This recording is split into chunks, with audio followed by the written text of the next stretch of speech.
Parker solar probe যে সব ঘটনা দেখেছে তা সম্প্রতি প্রকাশ করেছে আন্তর্জাতিক বিজ্ঞান জার্নাল নেচার।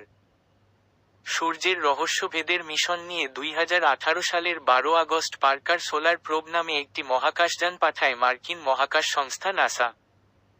ওই বছরের 29 অক্টোবর পৃথিবী থেকে পাঠানো যে কোনো মহাকাশযানের তুলনায় সূর্যের সবচেয়ে কাছাকাছিতে পৌঁছায় Parker solar probe.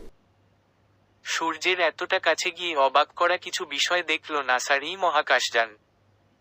Parker solar probe যে সব ঘটনা দেখেছে তা সম্প্রতি প্রকাশ করেছে আন্তর্জাতিক বিজ্ঞান জার্নাল নেচার। যে 5টি বিষয় আবিষ্কার করল পার্কার সোলার প্রোব। সূর্যকে কেন্দ্র করে অস্বাভাবিক জোরে সৌরবায়ুর ঘূর্ণন। সূর্যের কাছাকাছি গিয়ে পার্কার সোলার প্রোব দেখেছে নিজের কক্ষপথে সূর্য যখন ঘুরছে তখন তার থেকে বেরিয়ে আসার সময় সূর্যকে কেন্দ্র করে সৌরবায়ু ঘুরছে।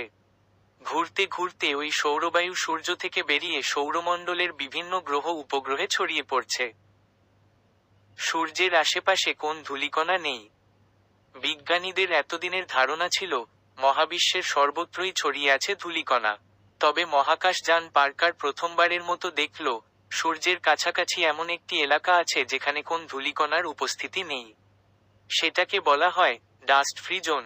ডাস্ট ফ্রি জোনে ধূলিকণা না থাকার কারণ হচ্ছে সেখানে কোন ধূলিকণা থাকলে সূর্যের তাপে তা বাষ্প হয়ে যায়। সৌরবায়ুর উল্টোমুখী আচরণ। বিজ্ঞানীদের আগে ধারণা ছিল সৌরবায়ু সূর্য থেকে বেরিয়ে সৌরমণ্ডলের বিভিন্ন প্রান্তে ছড়িয়ে পড়ে।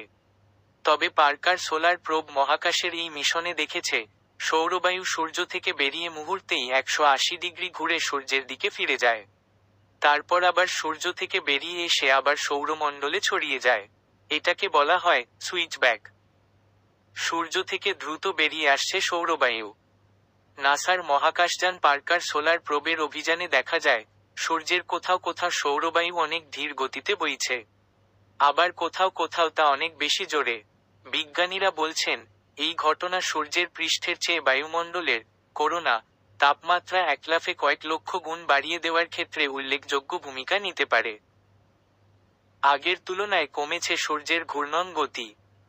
সূর্য থেকে বেরিয়ে আসার সময় সূর্যের সঙ্গে সৌরবায়ু যে গতিতে ঘুরতে পারে বলে এতদিন ধারণা ছিল বিজ্ঞানীদের, সেটাও বদলে গেছে পার্কারের অভিযানের পর। সূর্য থেকে বেরিয়ে আসার পূর্ব মুহূর্তে সূর্যের সঙ্গে অনেক বেশি জোরে ঘোরে সৌরবায়ু, তারপর উলম্বভাবে বেরিয়ে পড়ে সৌরমণ্ডলের দিকে।